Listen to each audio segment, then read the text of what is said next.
Hello friends, welcome to arts info. मेरा नाम रीता चौधरी। आशा करती हूँ आप सभी लोग स्वस्थ होंगे, अच्छे होंगे, ऐसे ही अपना और अपने परिवार वालों का ध्यान रखें, स्वस्थ रहे, अच्छे रहे, मस्त रहे।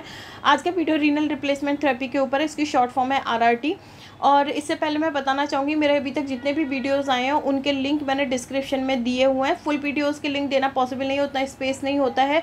इंस्टाग्राम चैनल पर मैं शॉर्ट वीडियो अपलोड करती हूँ, तो वो इंस्टा पे भी मुझे फॉलो कर सकते हैं, उसका लिंक भी डिस्क्रिप्शन में है। टेलीग्राम चैनल का भी लिंक दिया हुआ है, जहाँ पर आप लिंक को ओपन करके सीधे टेलीग्राम चैनल ज्वाइन कर सकते हैं। टेलीग्राम चैनल पे मैं समय समय पर एमसीक्यूज़, बहुत सारी ऐसी इन्फॉर्मेशन जो कि मैं समय कम होने की वजह से यहाँ पर नहीं ला पाती हूँ यूट्यूब पे, साथ के साथ मुझे वैकेंसी जो पता चलती है वो भी मैं यूट्यूब पे नहीं डाल पाती, लेकिन हाँ टेलीग्राम चैनल पर ज़रूर डालती हूँ। तो टेलीग्राम चैनल ज्वाइन करेंगे तो आपको काफ़ी फ़ायदा होगा।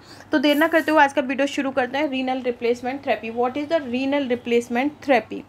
तो रीनल रिप्लेसमेंट थेरेपी अगर बोला जाए तो ऐसे पेशेंटों के लिए सपोर्टिंग है, लाइफ थ्रेटनिंग मीन्स कि ऐसे पर्सन के लिए ज़िंदगी देने वाला सिस्टम है जिन पेशेंट की दोनों किडनियां काम करना बंद कर देती हैं, दोनों पूरी तरीके से दोनों किडनियां फेल हो चुकी होती हैं।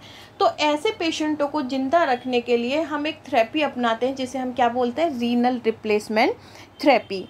ठीक है, अब इसके इंडिकेशन क्या है, क्या होगा जब रीनल रिप्लेसमेंट थेरेपी को हम यूज़ करेंगे। सबसे पहला इंडिकेशन क्या है कि भाई दोनों किडनियाँ जो है बंद कर देंगी, जो उसके काम करना है वो बंद कर देंगी।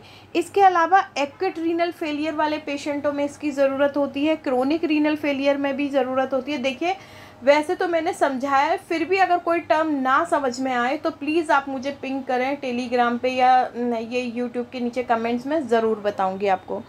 डायूरेटिक रेजिस्टेंस पल्मोनरी एडिमा के पेशेंट मीन्स ऐसे पेशेंट जिनको लंग्स में एडिमा हो जाए, मतलब बोलते हैं ना छाती में पानी भर गया, लेकिन कौन से पेशेंटों के लिए, जिनको आप डायूरेटिक्स भी दे रहे हैं, किडनी फेलियर भी है और उसके बावजूद भी क्या हो रहा है कि वो पानी निकल ही नहीं रहा है, तो दैट पेशेंट में भी आपको आरआरटी की नीड होगी। हाइपरकैलीमिया, पोटेशियम लेवल बढ़ जाए, मेटाबॉलिक एसिडोसिस हो जाए, यूरेमिक कॉम्प्लिकेशन हो जाए लाइक पेरिकार्डियाटिक्स हो जाए, एंसेफेलोपैथी हो जाए या ब्लीडिंग रहे, डायलाइजेबल इंटॉक्सिकेशन, एग्जाम्पल लिथियम से कोई भी ऐसे मतलब कोई जहरीली ऐसे कुछ ड्रग्स होती है ना जहरीली, जिनको कि निकालना बॉडी से ज़रूरी होता है लेकिन वो ईजिली नहीं निकल रही हैं, like lithium, toxics alcohol and salicylate, myasthenia gravis, septic shock, burn, uremia patient, acute hepatic failure superimposed on chronic failure.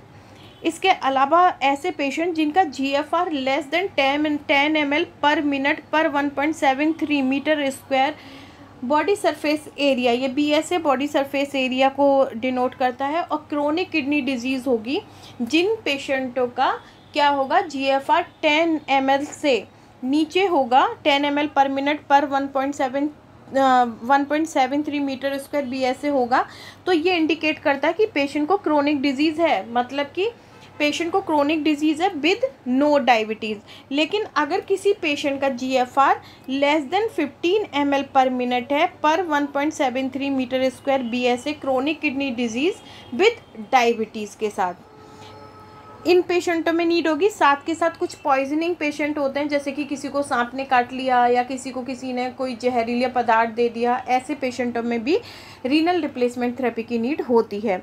अब आते हैं मोड्स ऑफ आरआरटी। आरआरटी के मोड्स क्या हैं, या हम बोल सकते हैं कि आरआरटी कितने प्रकार की होती है या आरआरटी किन किन मोड्स को इंक्लूड करती है। तो आरआरटी के जो मोड्स हैं वो क्या हैं हमारे, हीमोडायलिसिस, जिसे हम इंटरमिटेंट हीमोडायलिसिस के नाम से भी जानते हैं। देखिए वैसे तो हीमोडायलिसिस के बारे में कई बार आप सभी लोगों को पता होगा, मुझे नहीं लगता कि मुझे ज़रूरत है बताने की, फिर भी बताना है मुझे, बताइए मैं बताऊंगी। हीमोडायलिसिस का एक इसका मोड है, दूसरा है कंटिन्यूस रीनल रिप्लेसमेंट थेरेपी, जिसके ऊपर कंटिन्यूसली वीडियो आ भी रहे हैं, तो आप वहाँ से इसको CRRT को पढ़ सकते हैं, क्योंकि यहाँ पर मैं बताऊंगी तो टाइम वेस्ट करने वाला प्रोसेस है। इसके अलावा पेरिटोनियल डायलिसिस, इस पे ऑलरेडी वीडियो आ गया और मैंने बता भी दिया है कि पेरिटोनियल डायलिसिस क्या होता है।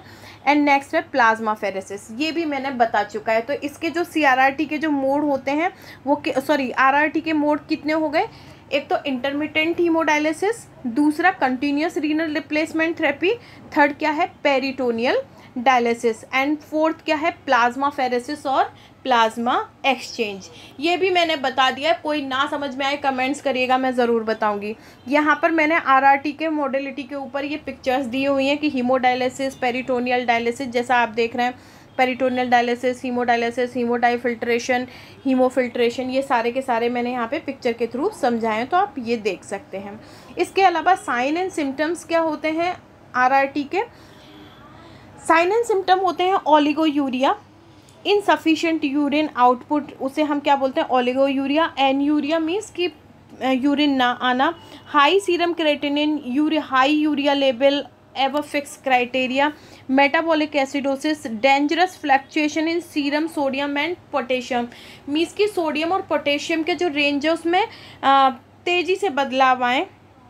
pulmonary edema which does not respond to diuretic therapy, temperature soaring above 40 degrees Celsius, high blood urea with complication of encephalopathy, neuropathy and pericarditis, cardiac failure, lithium overdose। अब ये केवल lithium overdose ही नहीं है, किसी भी toxin substance की overdose हो सकती है।